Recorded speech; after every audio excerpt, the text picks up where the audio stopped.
tu devras donc cocher chaque condition dans l'ordre pour valider et prendre une opportunité de trading. Et c'est ce que tu dois faire simplement avant d'aller ouvrir un compte chez un broker ou alors poser sur une prop firme. Entraîne-toi avec ce plan de trading, va sur les graphiques et regarde si déjà tu maîtrises la stratégie à 100%. Bien, premièrement, le contexte. Le prix est au-dessus donc de l'exponentielle moyenne mobile 100, achat uniquement en tendance haussière pour profiter du yen qui lui est historiquement baissier. Ok, je coche la case. Ensuite, première étape, identifier une zone de résistance valide. Résistance touchée au minimum 2 fois. Je valide, touche espacée d'au moins 15 bougies minimum.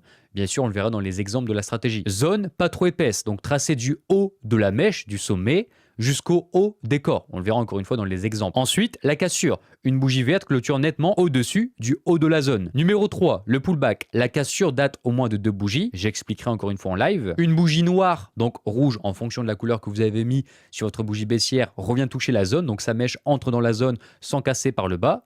Je coche. Le signal d'entrée, étape numéro 4. La bougie suivante est verte qui confirme le pullback. Elle clôture au-dessus du plus haut de la bougie noire qui la précède. Très important pour la force acheteuse. Et règle très importante, vous n'avez aucune position déjà ouverte sur cet actif. Si par exemple tu as pris une position sur le CHF JPY et qu'une position est en cours et que le marché revient produire un pullback, tu ne dois pas prendre une seconde opportunité sur, bien sûr, un même actif. Tu peux avoir plusieurs positions sur plusieurs actifs à la fois, mais jamais plusieurs opportunités sur le même actif à la fois. Voilà, une fois que toutes les cases sont cochées, vous pouvez rentrer donc sur le trade de manière complètement professionnelle. Et comme dit précédemment, donc l'entrée, vous l'avez vu, le stop loss sera sous le pullback, sous la zone, plus une petite marge d'erreur pour les mèches et le take profit sera placé en fonction du backtest qu'on a vu simplement ici. Et pour terminer, je vais parler donc bien sûr de la fréquence des trades et à quoi s'attendre. Par an, donc depuis 2024, vous allez avoir en moyenne 104 trades par an.